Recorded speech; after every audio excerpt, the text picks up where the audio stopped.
felices. Este fin de semana se inauguró una nueva muestra en el Museo del Carnaval. Está cumpliendo su 4º aniversario este museo tan querido por todo Gualeguaychú. Y sobre este tema vamos a hablar con uno de los artistas más queridos de la ciudad, con Martín Ayala, que tiene la amabilidad de atendernos. Buen día, Martín. Mónica Farabelli y Rodrigo Peruso te saludan. ¿Cómo estás? ¿Cómo andan? ¿Cómo va, Rodrigo? Pero muy bien, gracias por atendernos, Martín. Contanos un poco de este laburo que por las fotos que hemos visto ya es una bomba la muestra. Bueno, mira, la exposición ahí se inauguró, como decías, el domingo, después de un trabajo bastante extenso de investigación y de juntar todas las piezas artísticas, digamos, que estaban en los diferentes comparsas, las burgas. Y bueno, y con eso armamos una exposición que cuenta la historia un poco, trata de contar aspectos de la historia del carnaval de Gualeguaychú. Bueno, la muestra se llama Bordar Sueños, Coser Historias, que es una metáfora de este trabajo que se hace colectivo en el carnaval, digamos, esto de unir voluntades, de juntar gente para, bueno, todo lo que se hace en Gualeguaychú tiene esta característica, siempre es colectivo, siempre es grupal, y bueno, y tratamos de que eso se refleje en la exposición. ¿Tuviste buena recepción por parte de las comparsas? ¿Son solidarias al momento de abrir las puertas de los galpones, de ofrecerte material? Sí, en general sí.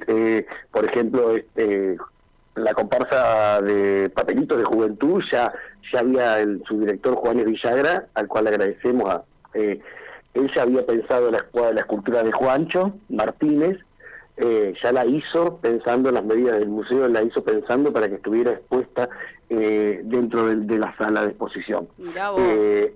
O sea que se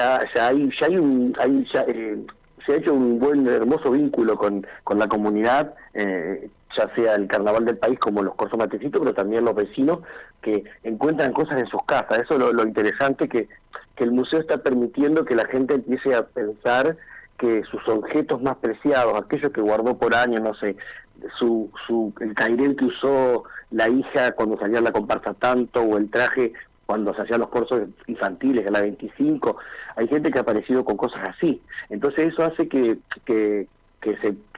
haya una empatía, digamos, y haya un reconocimiento que el museo va a estar expuesto, va a estar cuidado, va a estar conservado. Y bueno, por ejemplo, Marí también nos prestó el autito, porque cuando yo pensé la muestra, la exposición, digamos, del museo, había dos objetos que yo quería tener dentro del espacio de la sala del museo. Una era la escultura de Juancho, que yo sabía que iba a estar, que además la dona Juventud Unida, y el autito de Marí, porque me parecía que esas dos cosas contaban la historia, porque siempre estuve este relato de Juancho. Cuando lo conocía Juancho nos contaba que él, con 8 años, y lo repite varias veces, con 8 años él se quedó maravillado con ese carnaval de antaño, obviamente, de los carros adornados con la serpentina, el papel picado, las lucecitas, y bueno, y eso es un poco lo que está, si vos ves la foto, es un poco lo que está recreado ahí, donde uno puede ver la intención que tuvimos de recrear ese espacio del carnaval de principios del siglo XX, y bueno, obviamente termina con Juancho, que es el que un poco pose esta historia y cuenta estas historias, en la figura de él, pero en la figura de él están retratados todas aquellas personas que también vivieron el carnaval o que lo hicieron y que nos cuentan, ¿viste? Todos los días nosotros estamos recibiendo muchísimas historias orales, porque no solamente los objetos, sino que la oralidad también es muy importante en este museo. ¿Cómo hiciste para acotar justamente, para tratar de cerrar el cuentito de la historia del carnaval? Porque lógicamente es algo que tiene 1.000.000 de capítulos y vos lo tenés que sintetizar en una muestra. ¿Cómo lograste eso? Y bueno, eso es un trabajo primero un trabajo de ir buscando la información, el material, también proponerse que uno quiere contar, y bueno, y trabajar con el equipo del museo, e ir buscando las piezas que uno tiene en el acervo. El museo tiene, por suerte, una cantidad muy importante de vestuarios y de objetos que pertenecieron al carnaval, Y bueno, con todo ese material vamos armando. Y bueno, y después con los préstamos justamente de las comparsas, también Camar nos prestó trajo unas cosas maravillosas, Arayeví prestó un personaje que nunca salió en el carnaval, o sea que tenemos un personaje que nunca se vio en la pasarela, pero que sí es parte del museo, que usó Joel Rocha en la presentación, que es el tiempo de diversión. Y bueno, y eso justamente, como vos me preguntabas cómo hicimos, bueno, pensar en ese cómo era la forma de divertirse, cómo era la forma de jugar el carnaval, y cómo y en esa diversión qué música se escuchaba, qué se hacía, con qué se jugaba. Y bueno, entonces uno entra ahí y se encuentra con este espacio de recreación del carnaval de antaño, con objetos de Juancho y con objetos de las diferentes comparsas y murgas y conjuntos carnavalescos, pero también se encuentra con un espacio donde están elementos del juego con agua. Entonces se van a encontrar con el...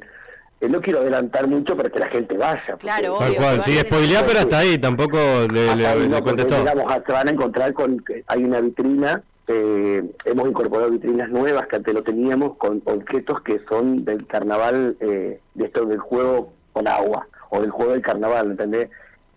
Hay puedo decir, desde un fuentón de esos de la abuela, que uno vio en el patio de la abuela, de latón. Que jugábamos ahí con eso. Claro, pero ni siquiera la época de Juancho, nuestra época también jugábamos con también, sí, no, por eso, digamos, sí, muchos de nosotros jugamos con eso, pero después se fue perdiendo la forma de jugar de esa manera, sí. Primero porque van cambiando los tiempos y las formas de diversión y las formas de juego cambian. Los chicos hoy tienen otras formas de juego, y también, bueno, porque obviamente el agua hay que cuidarla, no podemos estar derrochando agua en las circunstancias en las que estamos. Antes creo que no teníamos conciencia de eso, ¿no? No había conciencia del agua. Hoy los mismos chicos te dirían, pero mamá, le encanta jugar con el agua a los chicos, sí. Pero porque es una cosa que a todos nos gusta. Pero te dirían, no, pero hay que cuidar el agua, hay que cuidar el agua.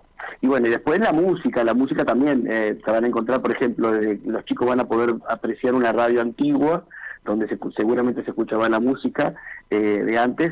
Hoy las radios casi son los celulares, no hay radios en las casas. Entonces, creo que el museo invita digamos, a meterse en ese universo que hoy no está, o que está presente, pero de una manera más oculta, desoculta, digamos, todo eso que está, y está pensado en dos públicos concretamente.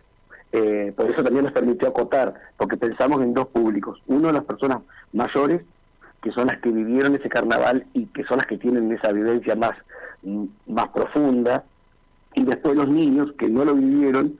Entonces el museo se transforma como en un puente entre esas generaciones, esos que vivieron, que también somos nosotros parte de esa vivencia, y los niños que seguramente cuando vayan al museo, cuando vayan con las visitas escolares o que vayan con sus abuelos o sus padres, van a poder encontrar ahí elementos que no han visto nunca, claro, que no saben ni que existían. Qué bárbaro, lo que ha pasado con el tiempo, cómo ha cambiado todo. Me imagino también, Martín, más allá de no tener décadas en el carnaval, pero sí pasaste muchos años, fuiste el primero que pisó el corsódromo, de ese momento hasta acá también ha cambiado mucho el carnaval. Pero por supuesto, sí, justamente. Es que cuando uno empieza a recorrer el carnaval, empieza a investigarlo, empieza a hacer la historia del carnaval, o empieza a ver las fotos. Tuvimos este año, que seguramente en algún momento va a haber una exposición, porque Pulido, además de Waldo Quintero y otros fotógrafos que han donado fotografía, Pulido, que fue por años el fotógrafo de la municipalidad, nos donó sus álbumes con todas las fotografías. O sea que ahí hay imágenes de la década del 70 del carnaval, o sea, y uno puede ver cómo ese carnaval fue cambiando en la forma en cómo se construían los trajes, los materiales, y bueno, y en el corsódromo les digo, hoy tenemos fotos de un corsódromo y hoy tenemos otra en lo que es el mismo corsódromo. Van cambiando las comparsas, las carrozas, los trajes. Realmente es un trabajo, y hay, como cuando empezamos, esta es una exposición, pero se pueden hacer 20, 30. Si tuviéramos muchas salas, habría mucho más expuesto, pero bueno, obviamente habría que luchar para tener una nueva sala. Claro, para tener más espacio. Más espacio, sí, porque quedó chico. Algunos espacios, por ejemplo, como el de Piaggio, por ejemplo, el primer intendente batuquero, ¿eso quedó o eso se fue renovando también? No, eso estaba, o sea, la otra muestra no estaba, porque, o sea, estaba así en un espacio que armamos arriba, que es nuestra sala para hacer charlas o para hacer talleres.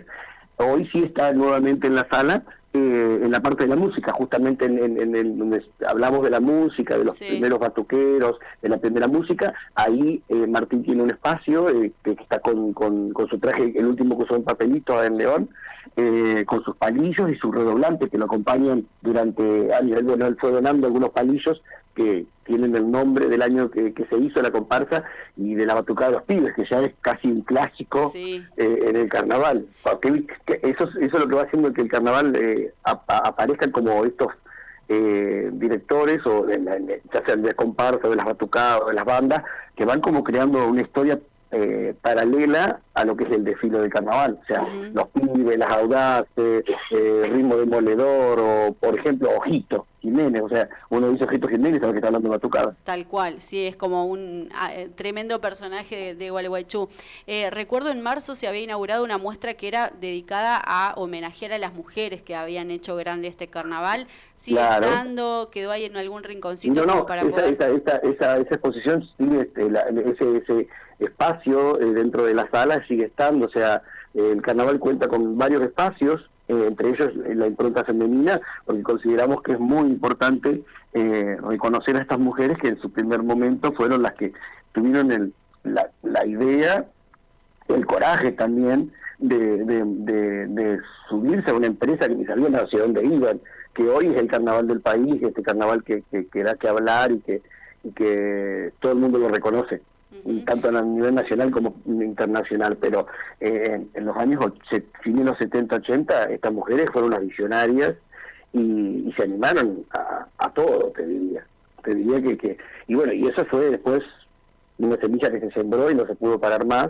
Y también reconoce a todas estas mujeres nuevas, las otras directoras que aparecieron nuevas, las personas las audaces que tienen su espacio ahí, como la primera batucada mujer del país. O sea, y las personas también, ahí también junto con las mujeres aparecen las disidencias o las diversidades, el LGTB, como, bueno, la historia que todos conocen en Gualeguaychú de Juancho Martínez y La Barra Divertida con su grupo, pero también están las que hicieron la transición en ese espacio, como Manuela, como Ruth, que bueno, hicieron su transición a mujeres dentro del carnaval. Entonces, creo que es muy rica la historia que tiene el carnaval, y es muy rico también lo que se cuenta en el museo. Sin duda. Martín, y viendo toda esa historia y conociendo cómo ha evolucionado año a año el carnaval, ¿qué te imaginas que se viene para el carnaval? ¿En qué aspectos crees vos que todavía tiene margen para crecer? ¿En cuáles otros ya ves algo más acotado? Conociendo cómo ha sido todo, ¿qué ves para adelante? Mira, yo creo que el carnaval, la capacidad creativa del ser humano no tiene límite. Los límites están dados por los límites humanos, que se ponen los mismos, que se les impone a los artistas o a los directores de la Comisión de Carnaval o de los diferentes clubes, por cuestiones concretamente que son las económicas. Yo creo que hoy el carnaval está un poco estandarizado, está un poco quietito, pero no deja de ser el carnaval de Gualeguaychú, sigue manteniendo la forma. Yo creo que hay que liberar algunos aspectos, por ejemplo, en carrozas, liberar algunos aspectos en lo que tiene que ver a las comisiones de frente y a esos aspectos más artísticos que en su momento supieron traer un aire nuevo al carnaval, por ejemplo con el teatro, con ciertos aspectos, con personajes, y tienen que volver la fantasía. Yo creo que el carnaval de Gualeguaychú le está faltando ese elemento de altura y de volumen dentro de la comparsa, que es el traje que nosotros estamos acostumbrados a ver, y que realmente junto con las carrozas hicieron que el carnaval de Gualeguaychú tuviera esa característica de majestuosidad y de volumen de grande, digamos, porque el Corsódromo es un espacio tan grande. Claro, hay que llenar ese espacio. Hay que llenar ese espacio visualmente, y bueno, y el otro aspecto que el otro aspecto que va a ayudar a que el carnaval crezca por fuera de las comparsas es que ese Corsódromo esté a la altura del carnaval. Totalmente. Esté a la altura en todo sentido. La estética de las comparsas no coincide con la estética del espacio. Claro, o sea, el servicio que se brinda. Hay como una discordancia ahí visual. O sea, uno no tiene una entrada glamurosa donde se entra las entradas, parece que uno entra a un lugar así como que no sabes qué es, no hay un cartel, las cantinas son del siglo, no sé, de la época que tiraban los perros con onda, una cosa que no se puede creer, las chapas esas, bueno, todo eso... Y no sabes que estás en el carnaval del país hasta que sale la primera comparsa. Claro. O sea, hasta que está ahí, hasta que no está sentado ahí, bueno, yo creo que hay que hacer cambios muy fuertes en la infraestructura, desde los VIP, que no son VIP, o sea, hay muchos aspectos del corsódromo, concretamente de las infraestructuras que tienen que mejorar un montón, el sonido, la música, pero después las comparsas, y creo que los artistas están un poco atados, porque yo charlo con ellos, yo también fui parte de ese espectáculo, y charlamos y justamente se sienten como encorsetados por la falta de, primero la cuestión económica, obviamente, porque bueno, eso no escapa a nadie, no escapa a nadie en este momento, porque bueno, está complicado, y hacer una comparsa cuesta millones y millones, pero se encuentran por el problema que no tienen herramientas para poder seguir creciendo, porque las carrozas son cada vez más chicas, o son menos, o no hay más destaques, no hay más fantasía. Entonces las comisiones de frente no tienen más puntaje, entonces si salen bien o salen mal, bueno, tratan de que abran bien la comparsa, pero y los artistas siguen creando igual, y siguen creando cosas maravillosas. Martín, te agradecemos muchísimo tu tiempo, te mandamos un abrazo. Bueno, gracias a ustedes y bueno, seguimos en contacto. Muchísimas gracias. Ahí pasaba Martín Ayala, uno de los artistas de acá del Carnaval del País, contándonos, él fue el curador de esta muestra, y después creo que una crítica que muchos coincidimos, digo, la necesidad de poner el corsódromo en valor y que realmente esté a la altura de las circunstancias del espectáculo que se brinda. Se estaba planificando ya para el próximo verano un arco que sería como al finalizar la pasarela, que es como todo un arco de hierro y demás que está planificando la municipalidad, tiene un presupuesto de alrededor de 15 millones de pesos, donde se va a estar trabajando para la próxima temporada, como para darle otro marco, algo como mucho más impactante a la hora de llegar al carnaval. Sí. Pero bueno, es cierto que falta un poquito Sí, más allá de las grandes obras de infraestructura que hay que hacer y que cuestan millones obviamente, y hay otras urgencias que atender. Después es una cuestión también de creatividad, de cartelería, de decorar también el corsódromo desde que comienza el carnaval hasta que termina. Porque si uno se pone a ver, es la misma estructura, solo hay cartelería en las boleterías indicando justamente que son las boleterías y en la entrada, pero después poco más. Y se repite eso en los espacios más importantes, como es el centro de Gualeguaychú y en la Costanera, en donde el carnaval no está. Como que hay que ir a buscarlo sí o sí al corsódromo, y no sos la ciudad del carnaval, sino que el carnaval es un evento más dentro de la temporada turística. Hay muchísimo para trabajar ahí, me parece, desde este costado, ¿no? Desde el costado más de cómo se vende el producto y la ciudad atado a eso, que en los últimos años al menos no se ha desarrollado, no se ha explotado como se debería. Siempre se hace mucho hincapié en las redes sociales, pero ahí tampoco el fenómeno ha terminado de prender, así que veremos en este próximo año si cambia algo de eso, si se modifica. Insistimos, el tiempo para trabajar va a ser corto porque el nuevo gobierno va a asumir muy cerca de la fecha y será todo a contrarreloj.